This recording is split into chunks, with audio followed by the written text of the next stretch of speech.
আসসালামু আলাইকুম। আমি পলি। আমি এখন আপনাদের একটি গল্প পড়ে শোনাচ্ছি। গল্পের নাম একটি নির্জন প্রহর চাই। লিখেছেন মৌসুমী আক্তার। পর্ব সংখ্যা ৫ থেকে ৮ পর্যন্ত সবগুলো একসাথে পড়ে শোনাচ্ছি। রোশন স্যারকে দেখেই জানালার নিচে বসে পড়লাম আমি। উনি জানালা দিয়ে উকি দিয়ে বললেন, শেষ পর্যন্ত এখানেও অত্যাচার শুরু করলে? বলেই ওটা আমার গায়ের উপর ছুঁড়ে ফেলে চলে গেলেন। কি সাংঘাতিক লজ্জা দিয়ে গেলেন আমাকে। বারবার কি হচ্ছে এসব আমার সাথে? আমাকে কি জিনে ধরেছে নাকি? বাইরে থেকে তরি ডাকছে। ভাবি কাজ হয়েছে, আসুন। হ্যাঁ, আসছি। ঘর থেকে বেরিয়ে তরির সাথে রান্নাঘরের দিকে গেলাম। আমাকে দেখেই রোশন স্যারের মা এগিয়ে এসে বললেন, কি ব্যাপার মা, তোমার ঘুম ভাঙলো? এসো, তোমাকে দেখতে সকাল থেকে মানুষ এসে বসে আছে। আমি স্বভাবসুলভ হাসলাম। এরই মাঝে আরেকজন ভদ্রমহিলা, বয়স 50+ হবে, সেও আমাকে দেখে এগিয়ে এলো। উনি রোশন স্যারের ফুপু হন। আমার গালে হাত বুলিয়ে বলল, তরির মতো মিষ্টি হয়েছে আমাদের বড় বৌমা। শাশুড়ি মা কথাটা শোনার সাথে সাথে বলল, আপা, কিসের সাথে কিসের তুলনা করেন আপনি? তরি নতুন বউয়ের পায়ের ধোয়া পানি খাওয়ার যোগ্যও না। কোথায় তরি আর কোথায় সারা? ফুপু শাশুড়ি চট করে রেগে গেলেন, তরির মুখের দিকে তাকালেন। আমিও তরির মুখের দিকে তাকালাম। তরির মনটা আরো খারাপ হয়ে গেল। তরি মাথা নিচু করে চলে গেল। শাশুড়ি তরির সাথে এমন ব্যবহার করলো কেন? এইভাবে কারো সাথে কারো তুলনা করে কেউ? ফুপু শাশুড়ি রাগান্বিত হয়ে বলল, তরি, তরির জায়গায় সুন্দর আর সারা তার জায়গায় সুন্দর। বাড়িতে নতুন বউ, নতুন আত্মীয়, তোমার সাথে ঝগড়া করতে চাইছি না। আমাকে নিয়ে একটা চেয়ারে বসানো হলো, মানুষজন আসছে আর রীতিমতো জিজ্ঞেস করেই যাচ্ছে তোমার নাম, কয় ভাই বোন, কোন ক্লাসে পড়ো, একটু উঠে দাঁড়াও, চুলগুলো দেখি। 1 ঘন্টা ধরে অন্তত 40 জনের কাছে ইন্টারভিউ দিলাম। ভীষণ বিরক্ত লাগছে আমার। রোহান স্কুলে রোহান ছুটে এসে আমার কোলে উঠল। আমি রোহানকে কানে কানে বললাম, তোমার আম্মুকে একটু ডেকে আনবে? রোহান কোল থেকে নেমে দ্রুত ছুটে গেল। 1 মিনিটের মাঝে তরি ছাই মাখা দুহাত নিয়ে এসে আমার কাছে ঝুঁকে প্রশ্ন করলো, কি হয়েছে ভাবি? তরির কানে কানে ফিসফিস করে বললাম, আমায় একটা উপকার করবে বোন, প্লিজ। কি উপকার? আমার একটা ছবি সহ আমার রূপ চেহারার যাবতীয় বিবরণ দিয়ে এবাড়ির মেন গেটে সুপারগ্লু দিয়ে লাগিয়ে রাখবা। এই সুন্দরী মহিলা এবাড়ির বড় ছেলের নব্য বউ। তার গায়ের রং ফর্সা হলেও ফেস খুব একটা ভালো নয়। Height 5 feet 3.5। মাথার চুল বড়ও না ছোটও না, সামনে লেয়ার কাটিং, পেছনে ভ্রু প্লাক করা আছে, বাম হাতের নখও রাখা আছে। আর নতুন বউকে হেসে দেখতে বলবেন না, কারণ হাসলে তাকে দেখায় না। আরও একটা সমস্যা আছে, শীতকালে মোটেও হাসতে বলবেন না, হাসলে ঠোঁট ফেটে যায়, তাই ঠোঁট চেপে ধরে হাসতে হয়। তরি আমার কথা শুনে ভীষণ জোরে হেসে দিল। যে হাসিকে বলে প্রাণ খোলা হাসি। তরি হাসলে এত সুন্দর লাগে আগে তো বুঝতে পারিনি। শাশুড়ি আমাকে পাম দিলেন কেন বুঝলাম না। তরির চেহারা এতটাই সুন্দর যার কাছে আমি কিছুই না, অথচ শাশুড়ি প্রশংসাটা আমারই করে গেলেন। কি আশ্চর্য! তরি হাসতে হাসতে আবার চলে গেল। মেয়েটাকে এভাবেই হাসি খুশিতে রাখার চেষ্টা করতে হবে। আর কতক্ষণ বসে থাকতে হবে এভাবে কে জানে। আমার আবার ধৈর্য খুব কম। এক জায়গায় অনেকক্ষণ বসে থাকতে পারি না। অস্থির টাইপের মেয়ে আমি। আর জনে জনে একই কথা বলতেও ভালো লাগে না। আমি যার আলসেমির জন্য মেসেজের রিপ্লাইটাই করি না ঠিকভাবে, ফ্রেন্ডরা আমার পোস্টে গিয়ে কমেন্ট করে, ইনবক্স চেক কর পাবলিক প্লেসে গালি খাওয়ার আগে। বন্ধু জাতির পক্ষে অসম্ভব কিছুই নেই। পাবলিক প্লেসে ইজ্জত যাবার আগে ছুটে যাই ইনবক্সে, আর সেখানে রিপ্লাই করি। আমার জীবনের আলসেমির শেষ নেই। পড়তে বসি পরীক্ষার আগের দিন রাতে, 2-1 লাইনের ধারণা নিয়ে বানিয়ে বানিয়ে পৃষ্ঠার পর পৃষ্ঠা লিখে ফেলি। ভাগ্যিস যা লিখি সব স্যাররা তা আমাকে পড়ে শোনান না। তবে একবার রোশন স্যারই আমাকে এই লজ্জা দিয়েছিলেন। অন্য স্যাররা বানিয়ে লিখলেও মার্ক দেন, কিন্তু রোশন স্যার তা দেন না। এই তো কিছুদিন আগে অনার্স সেকেন্ড ইয়ারের টেস্ট পরীক্ষায় রেজাল্টের দিন আমি একটা সাবজেক্টে 12 পেয়েছিলাম। রোশন স্যার সবার মাঝে আমার খাতা পড়ে শোনাতে বলেছিলেন। প্রশ্নটা ছিল, ব্যবসায়ের নীতি আলোচনা করো। আমি লিখেছিলাম, ব্যবসায়ের নীতি অনেক গুরুত্বপূর্ণ, এই গুরুত্বপূর্ণ কাজটি করতেই হবে। এর গুরুত্ব বলে শেষ করা সম্ভব নয়। এই গুরুত্বপূর্ণ কাজটি করতে পারলে ব্যবসা প্রতিষ্ঠান খোলা সম্ভব, সাথে উন্নতিও সম্ভব। তাই ব্যবসায়ের নীতি অত্যন্ত জরুরি। ক্লাসের সবাই হাসাহাসি, আর রোশন স্যার অদ্ভুতভাবে তাকিয়েছিলেন আমার দিকে। এইভাবে অনেকের সাথেই স্যার এমন করেছিল। লুকা প্যাসিওলির জন্ম কত সালে এটা ভুল করে 1971 সাল দিয়ে ফেলেছিলাম। রোশন স্যার বলেছিলেন, কি ভেবে তুমি 1971 সাল দিলে? আমিও মিথ্যার আশ্রয় না নিয়ে স্যারকে সত্য কথাটাই বলে দিলাম, স্যার আমার 1971 সাল ছাড়া আর কোনো সালই মনে থাকে না। সকাল 10টা বেজে গিয়েছে মানুষের দেখা দেখি শেষ হতে। এরপর আমাকে ডাইনিংয়ে নিয়ে যাওয়া হলো। ডাইনিংয়ে সবাই সকালের নাস্তা খাচ্ছি। ওশান নাকি এখনো ঘুম থেকে ওঠেনি। আর রোশান স্যার কি কাজে গিয়েছে? আমার দাদু, রোশান স্যারের দাদু, শ্বশুর শাশুড়ি, ফুপু শাশুড়ি সবাই একসাথে বসেছি। রোশান স্যারের দাদু আর আমার দাদু খোশ গল্প শেষ হচ্ছে না। দুই বুড়োর যেন ঈদ লেগেছে। এই বিয়ে দিতে পেরে তারা ভীষণ আনন্দিত। রোশান স্যারের দাদু আমাকে বললেন, সারা তোমার সে লোক কোথায়? মিহি কণ্ঠে বললাম, জানি না দাদু, ফোন করো, নতুন নতুন একসাথেই খেতে হয়। এরই মাঝে আমার দাদু বলল, সারা পরে খাবে, রোশান আসুক আগে। এই আমার দাদু কি অশান্তিতে ফেললো? এমনি ক্ষুধা লেগেছে আমার। রোহান বলল, আমি নতুন বইয়ের হাতে খাবো। ওর প্রস্তাবটা শুনে আমার খুব ভালো লাগলো। বাচ্চা আমার খুব ভালো লাগে। আমি রোহানকে আদর করছি আর খাইয়ে দিচ্ছি। মনে মনে তরিকে খুঁজছি। শাশুড়িকে জিজ্ঞেস করলাম, আচ্ছা মা, তরি কোথায়? ও খাবে না?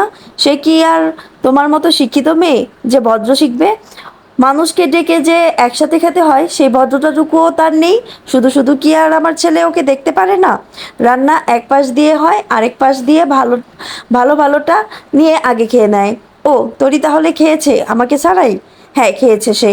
সবার খাওয়া শেষে আমাকে বসিয়ে রেখে গিয়েছে রোশন স্যারের জন্য। সে না আসলে নাকি খাওয়া যাবে না। দাদুর কথা মহব্বত বাড়ার ব্যাপার স্যাপার আছে এখানে। ডাইনিং সেরে উঠে রান্নাঘরের দিকে উকি দিতে গেলাম। গিয়ে দেখি ঘরের পেছনে তরি মাছ কুটছে। মাবুদ, এত মাছ একা একা কখনো কোটা যায়? তরির সামনে দাঁড়িয়ে আছে শাশুড়ি মা। তরি অনু তরু তরি অনুনয় করে বলছে, আম্মা আমার না কোমর লেগে গিয়েছে, এত ছোট মাছ একা হাতে করতে পারছি না। আর কিছু মাছ ফ্রিজে রেখে দেই, পরে কুটে নেব। নবাবের বেটি, ফ্রিজ কি বাপের বাড়ি থেকে নিয়ে এসেছো? একটু সুতোও তো আনুনি সাথে করে। এত নবাবী চাল কিভাবে আসে? আমি কি সে কথা বলেছি? আমার কি কেউ আছে দেওয়ার মতো? বাবা গরিব, তার দেওয়ার সামর্থ্য নেই। আপনারা তো জানেনই। সে কি বেঁচে আছে যে দিবে? তাহলে চুপচাপ মাছ কাটো। সবার খাওয়া হয়ে গিয়েছে, থালাবাটি ধুয়ে যা আছে খেয়ে নিও। আর নতুন বউয়ের কাছে যেন কিছু বলতে যেও না। তরির জন্য তো অবশিষ্ট কোনো ভালো খাবার নেই। শাশুড়ি মিথ্যা বললো কেন যে তরি আগে খেয়ে নিয়েছে? তরির অবস্থাটা বুঝতে পারছি আমি। আমি তরিকে এইভাবে নির্যাতিত হতে দিতে পারি না। এরই মাঝে পেছন থেকে কেউ আমাকে ডেকে বলল, আসসালামু আলাইকুম ভাবি। আসলে ব্যস্ততার জন্য ভাইয়ার বিয়েতে উপস্থিত হতে পারিনি। আমি পেছন ফিরে তাকিয়ে ওশানের মুখোমুখি হলাম। আমাকে দেখেই চমকে গেল ওশান। ওর মুখটা চুপসে এতটুকু হয়ে গিয়েছে। কখনো কি ভেবেছিল এভাবে ধরাটা খাবে? ওশান দেখে মনে হচ্ছে ভয়ানক কোনো বজ্রপাত ওর মাথায় হয়েছে। ভীষণ অবাক হয়ে বলল, সারা তুমি? এরই মাঝে পেছন থেকে রোশান স্যার বললেন, ও ভাবি হয় তোর, ভুলেও নাম ধরে ডাকবি না, লাস্টবারের মতো বলে রাখলাম। ওশানের থেকে চোখ সরিয়ে রোশান স্যারের দিকে তাকালাম। কথাটার মাঝে কত সিরিয়াসনেস ছিল।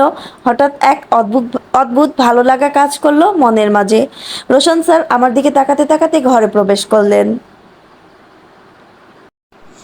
মনের মাঝে একটা সুপ্ত প্রশ্ন বারবার উকি দিচ্ছে। সেটা হলো, রোশান স্যার থাকতেও এ বাড়িতে তরি এতটা অত্যাচারিত কেন? উনি তো তরিকে সম্পূর্ণ সাপোর্ট করেন, কাল রাতেই দেখলাম। তাহলে কাহিনীটা কি? কোনো তো ব্যাপার আছেই এ বাড়িতে, কিছু একটা, যেটা আমি বুঝতে পারছি না। হঠাৎ করে শাশুড়ি তরির কাছ থেকে আসার পরপরই আমি রান্নাঘর থেকে আরেকটা বটি নিয়ে তরির সাথে বসে পড়লাম। তরি আমাকে দেখে ভীষণ অবাক হলো, সাথে সাথে বলল, আরে ভাবি, এ আপনি কি করছেন? উঠুন উঠুন, আপনাকে মাছ হাতে দিতে হবে না। আমি তরির দিকে তাকালাম, দেখলাম মেয়েটার মুখে আদল ভর্তি যন্ত্রণা। তরির নিষেধ ভঙ্গ করে সায়ের গাদায় হাত ঢুকিয়ে দিলাম। মাছ করতে করতে বললাম, আচ্ছা তরি, তুমি ঘুম থেকে কখন উঠেছ? আপনি আগে মাছ রেখে উঠুন, আপনার হাতে গন্ধ হবে। আর তোমার হবে না। আমি আর আপনি কি এক? আপনি হলেন শিক্ষিত মেয়ে। তা তোমাকে শিক্ষিত হতে কে আটকে আটকে ছিল? সবই তো কপাল ভাবি। স্টুডেন্ট কি খারাপ ছিলে? মানে আমার থেকেও খারাপ ছিলে? না, সেসব কিছু নয়। খেয়াল করলাম তরির হাতে গলায় পুরনো কিছু দাগ। দাগগুলোর দিকে তাকিয়ে জিজ্ঞেস করলাম, এসব দাগ কিসের? না কিছু না ভাবি। তরি আমার কাছ থেকে কিছু তরি আমার কাছ থেকে তুমি কিছুই লুকোতে পারবে না। এ বাড়িতে তোমার সাথে কিছুই স্বাভাবিক হচ্ছে না। আমাকে তোমার বোন ভাবো তরি। আমি অন্য জায়গাদের মতো নয়, তোমার সাথে কম্পিটিশন করব না। কিছু নিয়ে। অন্য ফ্যামিলিতে যেমন হয় এ ফ্যামিলিতে তেমন হবে না। আমি তোমার জানোই, তোমার বড় বোন হতে চাই, তোমার কষ্টগুলো নিজের করে নিতে চাই। আমি এক মেয়ে তোরই, শাশুড়ি তোমাকে ছোট করে যে আমাকে প্রশংসা করলো, কি ভেবেছো আমি খুশি হয়েছি? না, আমি খুশি না তাতে। তোরই মাস্কটা রেখে তাকিয়ে আছে আমার দিকে, ওর চোখ ভর্তি পানি। মেয়েটা বোধ হয় এখনই খুব জোরে কেঁদে দিবে, ওর প্রবল কান্না পাচ্ছে। এই কান্না খুব কাছের কারো কাছেই করা যায়। তরির দিকে তাকিয়ে বললাম, কি হলো তরি, কিছু বলো। যার স্বামী ঠিক তার দুনিয়া ঠিক ভাবি। এক চাঁদ সুখ দিলে হাজার তারা কিছু করতে পারে না। যার জন্য এই বাড়িতে আছি সেই যদি দেখতে না পারে, বাকিরা আর কি করবে? ওশানের সাথে কি নিয়ে ঝামেলা তোমার? সোয়া, সোয়া, হ্যাঁ, আমার জীবনের সব হাসি আনন্দ কেড়ে নেওয়ার পেছনে একমাত্র সোয়ার হাত রয়েছে। ওই একটা মেয়ের জীবনটা তছনছ করে দিয়েছে আমার। কি করেছে ছোঁয়া? ওশান সোয়ার সাথে রিলেশন করে। সোয়া নাকি সব জেনে শুনে ওশানকে ভালোবাসে। একটা মেয়ে হয়ে কিভাবে অন্য মেয়ের সংসার ভাঙতে পারে? আমি জীবনে একবার হলেও সোয়ার সাথে দেখা করব, জিজ্ঞেস করব অন্যের স্বামী কেড়ে নিয়ে কেমন লাগছে। দুনিয়াতে কি আর ছেলে পাওনি? সে সে তো ভীষণ সুন্দরী দেখতে, তাহলেও কেন আমার সংসারটা এভাবে ভাঙছে? তোমার বাড়িতে জানাওনি? কাকে জানাবো? বাবা মা দুজনই মারা গিয়েছে, নিজের একটা ভাইও নেই। আরও তিনটা বোন আছে, তাদেরও পারিবারিক অবস্থা খুব একটা ভালো নয়। চাচারা যেমন তেমন পেয়ে বিয়ে দিয়েছে। আমি একটু দেখতে শুনতে ভালো, তাই ওশান আমাকে দেখে পাগল হয়ে যায়। ওর মা বাবা কেউ রাজি ছিল না, একাই বিয়ে করে এনেছিল। তুমি শিওর সোয়া সব জানে? জানে। তুমি কিভাবে জানলে সোয়ার ব্যাপারে? ওর ফোনের ওয়ালপেপারে ছবি আছে, তাছাড়া আমার পাশে শুয়ে অবধি কথা বলে। আর শাশুড়ির ইচ্ছা সোয়ার সাথে ওশানের বিয়ে দেওয়ার। তাহলে অনেক কিছু পাবে বড়লোকের মেয়ে। অনেক কিছু পাওয়ার লোভে ওশানের আবার বিয়ে দিবে, এত লোভী উনি? হ্যাঁ, আমার তো পরিবার বলে কিছুই নেই। তারা কিছু দিতে পারবে, তারা কিছু দিতে পারলে হয়তো উনি কদর করতো। এই দাগগুলো কিসের বলো না? এমন অসংখ্য দাগ আছে শরীরের ভাবি। ওশান এত অত্যাচার করে। শুধু ওশান নয়, ওর মাও। ওর মা আমাকে দু চোখে দেখতে পারে না। আমাকে বিয়ে করে ওশান কোনো সম্পত্তি পায়নি এই জন্য। কি কি করেন উনি তোমার সাথে? আমাকে অত্যাচার করে তাড়াতে জিওল মাছের কাঁটা পর্যন্ত শরীরে ফুটিয়েছে। আমার শাশুড়ি আমার গায়ে যতবার হাত তুলেছে, ওশানও ততবার হাত তোলেনি। উনি চায় আমি যে কোনোভাবে যেন এ বাড়ি থেকে চলে যাই। কাজ করি তাতে কষ্ট নেই, কিন্তু অত্যাচারগুলো মেনে নিতে কষ্ট হয় খুব। কত না খেয়ে থেকেছি। একবার গরম তেলেও আমার পায়ের উপর ফেলেছেন। ওনার ইচ্ছা ওশানকে যৌতুক দিয়ে আবার বিয়ে করাবেন। শুনেছি তোমাদের দু বোনের নামে শহরে বাড়ি আছে, তাছাড়া অনেক ফার্নিচারও পাঠাবে, টিভি ফ্রিজ সহ। তোমাকে যে গয়না দিয়েছে দেখবে চেয়ে নিয়ে যাবে। রোশান স্যার এসব জানেন? কিছুই জানেন না। কিভাবে জানবেন? বাড়ির বাইরে থেকে লেখাপড়া শেষ করেছেন, জব হয়েছে কলেজের, ওখানে থাকেন। রোশান ভাইয়ার কাছে তার মা ফেরেশতা। শুধু জানেন ওশান আর আমার ঝামেলা। আমার লেখাপড়া অফ করে দিয়ে বলেছে আমি নাকি লেখাপড়া করতে চাইনি। এসব ব্যাপারে রোশান ভাইয়া বা বাইরের কাউকে কিছু বললে আমাকে ছেলে ছেলে সহ বাড়ি থেকে বের করে দেবে। অপেক্ষায় আছি ছেলে বড় হলে যদি মায়ের কষ্ট বোঝে। তরির কথা শুনে চোখের পানি চলে এলো আমার। এক অজানা ব্যথায় বুক চিনচিন করে জ্বলছে আমার। সোয়ার কি হবে তাহলে? সোয়ার জীবনটা ওশান এভাবে শেষ করে দিল। সোয়া এসব জানতে পারে, কিছুতেই সহ্য করতে পারবে না। সে ওশানকে নিজের থেকেও বেশি ভালোবাসে। সোয়া আমার বেস্ট ফ্রেন্ড। আমি সোয়া, তন্ময় মিন্ময় সেই ছোটবেলা থেকে একসাথে বড় হয়েছি। সোয়াকে মিথ্যা বলে ওশান এভাবে ঠকালো। আর তরি মেয়েটার জীবনে এত কষ্ট। ওশান একসাথে দুটো মেয়েকে ঠকাচ্ছে। ওশানকে আমি উপযুক্ত শিক্ষা দিয়ে ছাড়বো। তরি মাছ কেটেই যাচ্ছে। এত গুঁড়ো মাছ একা একা কিভাবে কুটবে? এভাবেই তরিকে নির্যাতন করে এরা। তরিকে বললাম, তরি এই বাইন মাছের কাটা কেটো না, জিয়ল মাছের মাথা কেটে মাছের মাঝে মিশিয়ে দাও। সোকল শাশুড়ি মাকে দেখো না কি করি। কি করবেন ভাবি? আজ থেকে আমি যা করব তুমি চুপচাপ দেখে যাও।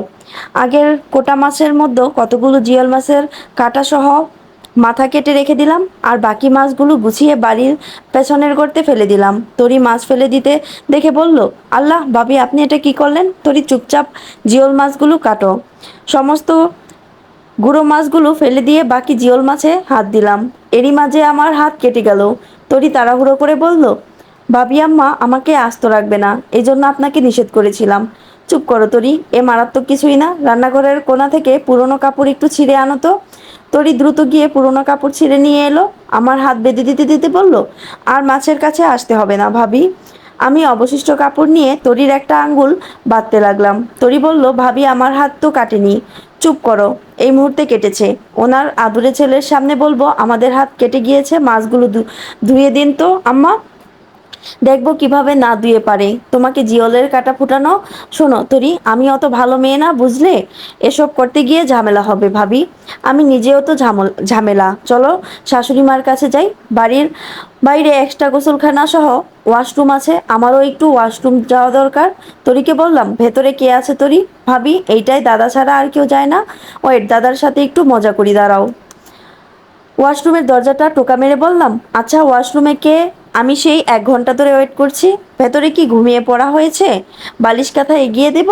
বছরে বছরের তাকিয়ে একবারে করছেন বুইরা? বছরে কি একদিন বাথরুমে যাওয়া হয় না? এত বিশ্রী গন্ধ কেন?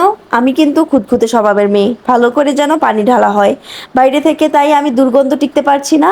না জানি ভেতরে কি অবস্থা। মানুষ টয়লেটে গেলে এত বিশ্রী দুর্গন্ধ কিভাবে ছড়াতে পারে? এই এলাকা আজ বায়ু দূষণে পরিণত হবে।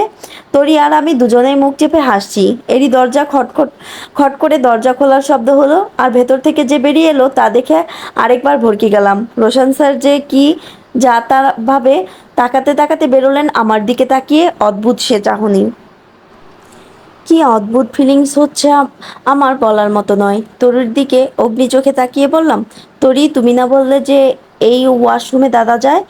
আমি তো তাই জানতাম, বাট আজ ভাইয়া গেল কেন? ওনাকে তো যেতেই হবে।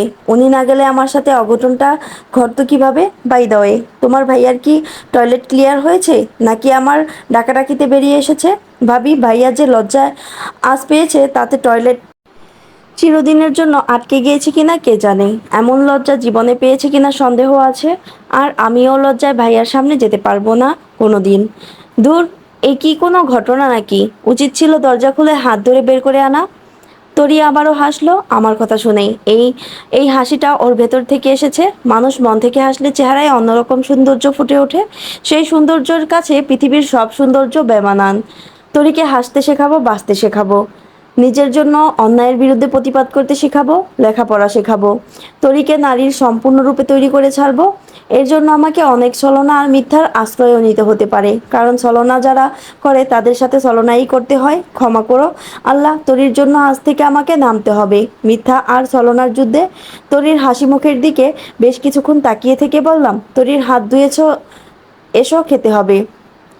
আমি খেয়ে নিব, আপনি যান। ভাইয়া অপেক্ষা করছে খাওয়ার জন্য। দাদার হুকুমে আপনাদের একসাথে খেতে হবে। একসাথে না খেলে প্রেম বাড়ে না। করুক অপেক্ষা। তোমার ভাইয়াকে একটা প্রেমের শহর বেটে গেলালেও তার মাঝে প্রেম টেম ফিলিংস আসবে না। আগে তোমার খেতে হবে। আজ আমি তোমাকে নিজ হাতে খাইয়ে দিব বেবি। আমাকে আপনি খাইয়ে দিবেন? হ্যাঁ দিব তো। এক বোন কি আরেক বোনকে খাইয়ে দিতে পারে না? আচ্ছা ভাবি, পরে দিয়েন, আজ অনেক দেরি হয়ে গিয়েছে। আজই মানে এখনই চলো রান্নাঘরে। দুজনে হাত ধুয়ে রান্নাঘরে প্রবেশ করলাম। ডাইনিং থেকে রোশন স্যার আর আমার খাবার লুকিয়ে রান্নাঘরের ভেতরে নিলাম। খাবার দেখে খাবার দেখে তরি বলল, ভাবি এসব তো আপনাদের দুজনের খাবার। চুপ, তুমি এসব খাবে, আর রোশন স্যারের জন্য তোমার জন্য রাখা খাবার নিয়ে যাব। খাবার নিয়ে গিয়ে বলবো ওনার মা আমাদের জন্য এসব খাবার রেখেছে। কেন ভাবি এমন করবেন? আম্মা তো আপনাকে ভালোবাসেন। ভাত মাখিয়ে তরির মুখে গুজে দিয়ে বললাম, আমাকে ভালোবাসে বলে আমি কি করব? না মানে আমাকে কি করতে বলছো? ওই মহিলার সাথে মিশে তোমাকে অত্যাচার করব? আমার কি জীবনের ভালোবাসার অভাব পড়েছে যে ওই সুযোগ সন্ধানী রসন জামিল মহিলার ভালোবাসায় গদগদ হয়ে যাব? এসব খারাপ মানুষের ভালোবাসা আমি চাই না, বুঝলে? তুমি তো শাশুড়িকে ভীষণ ভালোবেসেও তার মন পেলে না। এবার শাশুড়ি বুঝবে ভালোবেসে মন না পেলে কেমন লাগে। শাশুড়ি আমাকে পর্যাপ্ত ভালোবেসেও যখন মন পাবে না, তখন ওনার মন দেখে বলবে এর চেয়ে তোরই 1000 গুণ ভালো ছিল। এরপরেও যদি ভাবে না বেটার বউ দুইটাই খারাপ, সে ওশানের প্রেমিকাকে এ বাড়িতে নিয়ে আসবে, দেখবে ওশানের প্রেমিকাকে আমি এর চেয়ে বেশি খারাপ তৈরি করব। ওনাকে আমি বুঝিয়েই ছাড়বো উনি ভুল, ওনার মুখে স্বীকার করিয়ে ছাড়বো তোরই ভালো ছিল। এরই মাঝে আমাদের ঘর থেকে এক মেয়ের হাসির বিকট শব্দ ভেসে আসছে। কান খাড়া করে শোনার চেষ্টা করছি মেয়েটা কি বলাবলি করছে। ভ্রু উঁচিয়ে তরির কাছে জিজ্ঞেস করলাম, তরি কে এসেছে? ভাবি, আমার ভাতিজি ভাইয়াকে পছন্দ করে। আমার খুবই ইচ্ছা ছিল জিনাত আপুর সাথে ভাইয়ার বিয়ে দেওয়ার, কিন্তু ভাইয়া রাজি হয়নি। আর দেখবেন এ বাড়িতে এসে নিজের ফুপুর দাপটে কি বাজে ব্যবহার করে আমাদের সাথে। কথায় ইংরেজি বলে শুধু। ওকে মাথায় রাখলাম। তরির খাওয়া শেষ। ওর কেমন কান্না পাচ্ছে, কান্না আটকে বলল, আজ কতদিন পর কেউ ভালোবেসে খাইয়ে দিল। আমার জীবনের আগন্তুক হয়ে কি তুমি এসেছো? এসব বলতে নেই। শোনো, আমি তো নতুন বউ, লজ্জা থাকা উচিত আমার, না হলে পাড়ার মানুষ সমালোচনা করবে। তুমি আমাদের এই খাবারগুলো আমাদের রুমে দিয়ে আসো। আমি একটু লজ্জা নিয়ে তোমার সাথে প্রবেশ করছি ভেতরে। তরির সাথে নিজেদের রুমে প্রবেশ করেই চোখ গেল জিনাতের দিকে। পায়ের উপর পা তুলে বসে গল্প করছে রোশান স্যারের সাথে। আমি ঘরে ঢুকতেই রোশান স্যার আর চোখে তাকালেন আমার দিকে। জিনাতকে বললেন, ওর নাম সারা, তোমার ভাবি। জিনাত কেমন করে যেন বিদ্রুপের দৃষ্টিতে তাকালো আমার দিকে। আমার পা থেকে মাথা পর্যন্ত তাকিয়ে থেকে দেখে বলল, সো বিউটিফুল বাট, কি বাট? হাইটে কম। কোথায়? ঠিকই তো আছে। এর থেকে আর কত হাইট লাগবে? Look at me. এরই মাঝে তরি বলল, ভাইয়া খাবার খেয়ে নিন। জিনাত আপু আসেন, আমরা বাইরে যাই। ভাইয়ার ভাবি এখন খাবার খাবে। দ্যাটস ওয়াই বাইরে যেতে হবে? হ্যাঁ, দাদার হুকুম। আমি রোশান ভাইয়ার রুমেই থাকবো। এই যে নতুন ভাবি, আমাকে দেখে জালাস ফিল করো না। আমি তোমার বরকে কেড়ে নেব না। যাক, এবার কথা বলার সুযোগ তো পেয়েছি অন্তত। অমায়িক হাসি দিয়ে বললাম, আপনাকে দেখে হিংসা ফিলিংস হচ্ছে না আমার? আর সে প্রশ্নই বা আসছে কেন?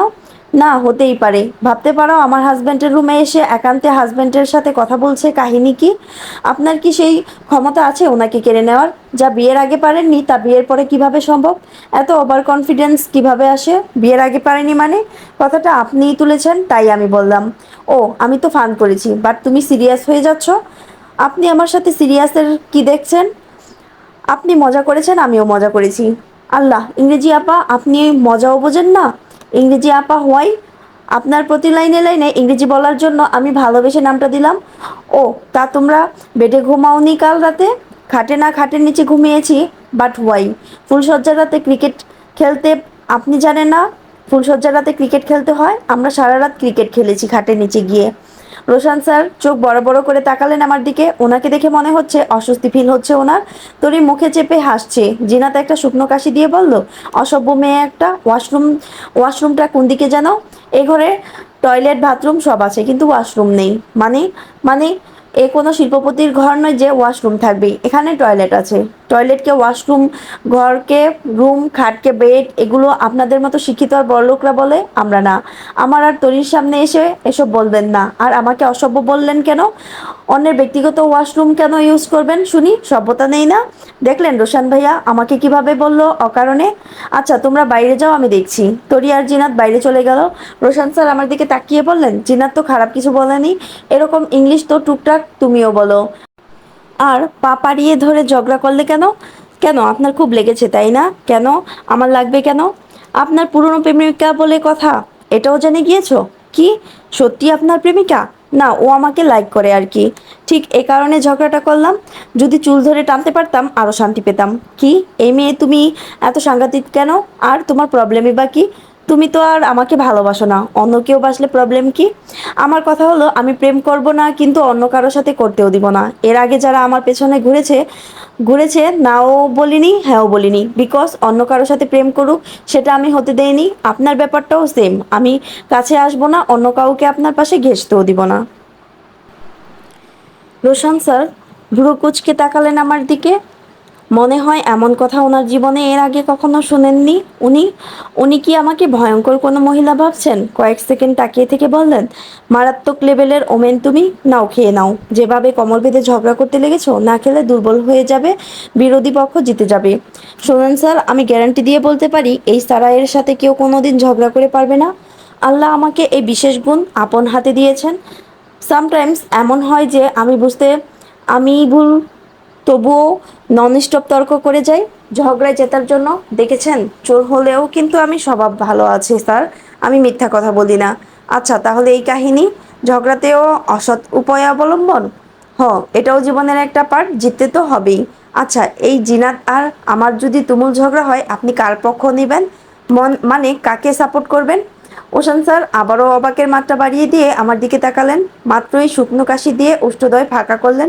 কিছু একটা বলতে যাবেন, সাথে সাথে হাত উঁচিয়ে বলে উঠলাম, দাঁড়ান, আপনাকে কষ্ট করে ভেবে সিদ্ধান্ত নিতে হবে না।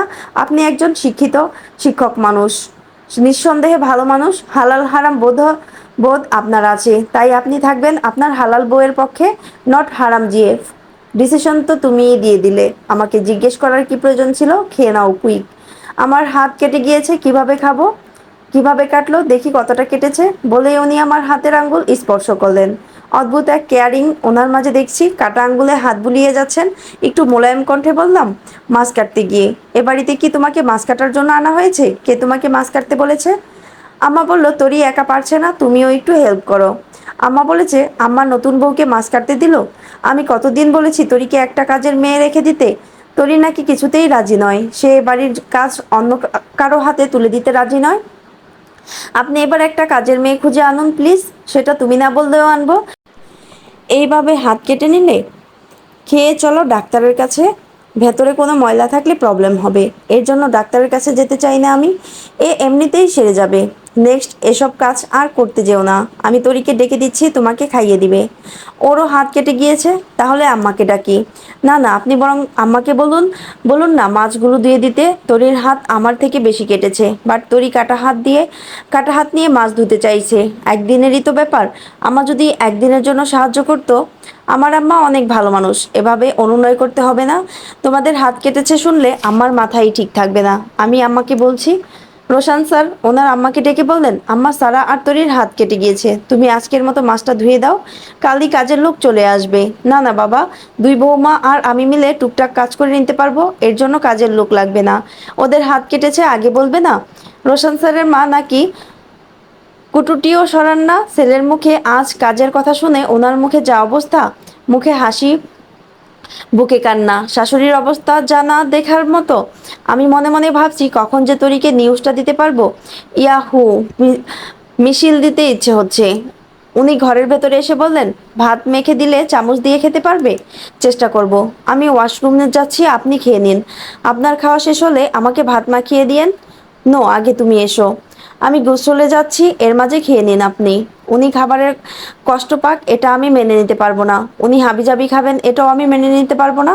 মাছ, ডিম, রোস্ট, পোলাও এর প্লেট ওনার দিকে এগিয়ে দিয়ে আমি গোসলে ঢুকলাম। আমার এখন গোসলের ইচ্ছা ছিল না, কিন্তু এখনই খাবার খেলে উনি ওনার খাবার আমাকে দিয়ে দিবেন। নিজে না খেয়ে থাকবেন, আর আমি সেটা সহ্য করতে পারবো। গোসল শেষ করে এসে ওনাকে বললাম, দিন ভাত মেখে দিন। উনি খাবারের ঢাকনা সরাতেই চমকে গেলাম আমি। মাছ, রোস্ট, ডিমের প্লেট জায়গা মতোই রয়েছে। যাকে খাওয়াবো বলে আমি এতখানি অভিনয় করলাম, তারই খাওয়া হলো না। তার মানে রোশন স্যার খাবারের ঢাকনা সরিয়ে দেখেছিলেন। আমি চুপচাপ ওনার মুখের দিকে তাকিয়ে বসে আছি। কেমন যেন অনুভূতি শূন্য লাগছে সব কিছু। আমি ওনার কথা ভাবলাম আর উনি আমার কথা ভাবলেন। ভাত মেখে আমার গালে তুলে দিতে দিতে বললেন, চামচ দিয়ে তুমি খেতে পারতে না।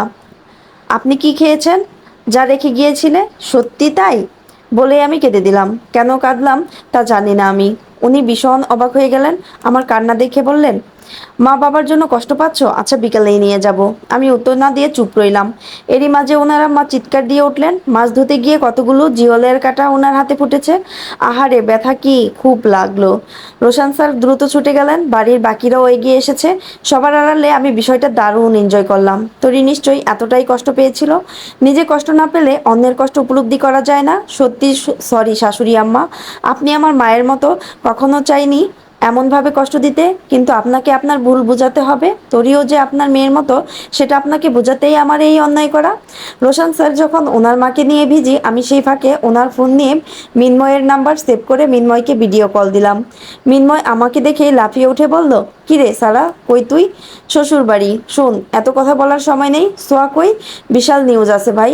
মিনময় ফোনের ব্যাক ক্যামেরা ধরে বলল, দেখ লাইলি মজনু হেঁটে আসছে। কলেজ ক্যাম্পাসে হাঁটছে সোয়া আর তন্ময়। সোয়া ক্রমাগত ফোনের উপর ফোন দিয়ে যাচ্ছে কেউ একজনকে।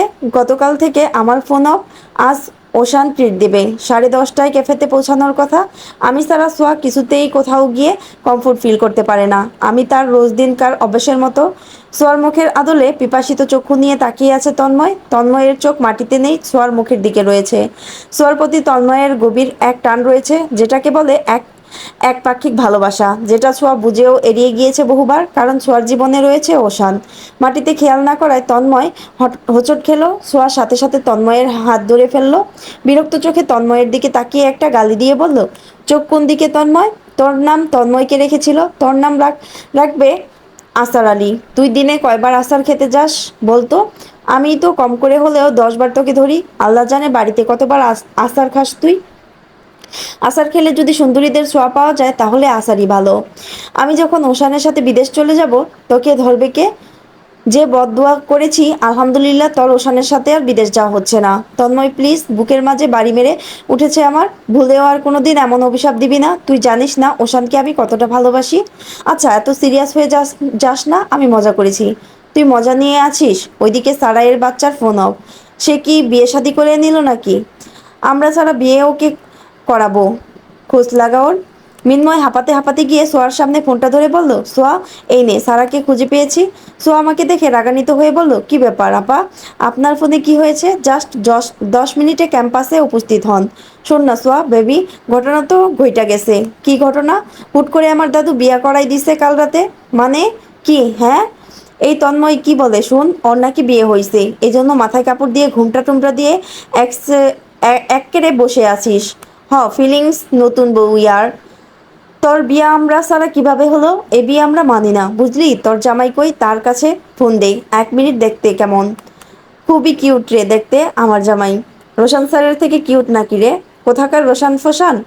কি কি কইস এগুলান সোয়া তুই? সে এমন কিউট আর হট দেখলেই প্রেম পায়। আচ্ছা, তাই বাসরঘরে কি কি হলো? সাথে সাথে বাসরঘরের ভয়ানক ঘটনার কথা মনে পড়ে গেল। আমি কিছুতেই ছোঁয়াকে ওই ভয়ানক ঘটনা বলতে পারবো না, বরং কাহিনী ঘুরিয়ে বলি, একটি রোমান্টিক লাভ স্টোরি বলে ফেলি। একটু লজ্জা মিশ্রিত ভাব নিয়ে বললাম, আমি তো লজ্জায় গুটিসুটি মেরে বসেছিলাম। উনি ভেতরে আসতেই বুকের মাঝে ধুরুম ধুরুম শুরু হলো। নিয়ম অনুযায়ী খাট থেকে নেমে ওনাকে সালাম করতে গেলাম। উনি সাথে সাথে আমার দুই বাহু ধরে বুকের সাথে জড়িয়ে ধরে বললেন, তোমার স্থান আমার পায়ে নয় জান, আমার বুকে। আমি লজ্জায় ওনার বুক থেকে সরে এলাম। সাথে সাথে উনি আমার হাত টেনে ধরে একটা গান শুরু করলেন, যে ওনার সাথী ও চলেছ একলা কোথায়, পথ খুঁজে পাবে না কো তুমি। এভাবে অনেক রোমান্টিক ব্যাপার স্যাপার ঘটতে থাকে। আরও অনেক ফিলিংসের ব্যাপারই ছিল। উনি খুব চুমু খেতে চাচ্ছিলেন আর আমি না না করছিলাম। এরই মাঝে কারেন্ট চলে যায়। এমন সময় কারো উষ্ণ নিঃশ্বাস আমার ওষ্ঠে আছড়ে পড়ে। ঠিক তখনই কারেন্ট চলে আসে আর আমি তাকিয়ে দেখি রোশন স্যার ওষ্ঠদয় নিয়ে আমার ওষ্ঠের কাছাকাছি। উনি কারেন্ট যাওয়ার সুযোগ কাজে লাগাতে চাচ্ছিলেন, কিন্তু কারেন্ট আসাতে মারাত্মক লজ্জা পেয়ে যান। 1 মিনিট, তুই এখানে রোশন স্যারকে কই পাইলি? আরে দূর, আমার ওই বরের কথা বলতে গিয়ে ওনার নাম বলে ফেলেছি। এমন সময় আয়নায় তাকিয়ে দেখি রোশন স্যার দরজায় এক পা ভেঙে বুকে হাত বেঁধে তাকিয়ে আছেন আমার দিকে। কি অদ্ভুত সে চাহনি! অতপর আরেকটি বাঁশ খাওয়ার গল্প। এই ছিল একটি নির্জন প্রহর চাইয়ের 5 থেকে 8 পর্যন্ত সবগুলো পর্ব একসাথে।